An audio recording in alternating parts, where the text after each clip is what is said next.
No more prejudice. People look at the outward appearance, but the Lord looks at the heart. 1 Samuel 16-7, read 1 Samuel 16-1-7. Many years ago, Julie Landsman auditioned for principal French hornist for New York's Metropolitan Opera Orchestra. The Met held their auditions behind a screen to avoid prejudice by the judges. Landsman did well in her audition and ended up winning the competition. But when she stepped out from behind the screen, some of the all-male judges walked to the rear of the room and turned their backs on her. Apparently, they were looking for someone else. When the Israelites asked for a king, God accommodated the people and gave them a man who was physically imposing like the other nations had 1 Samuel 8-5, 9-2. But because Saul's first years as king were marked by faithlessness and disobedience, God sent Samuel to Bethlehem to anoint a new king 16-1-13. When Samuel saw Eliab, the oldest son, he assumed that God had chosen him to be king because he was physically impressive.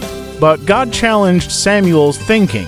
People look at the outward appearance, but the Lord looks at the heart. v. 7. God had chosen David to lead his people. v.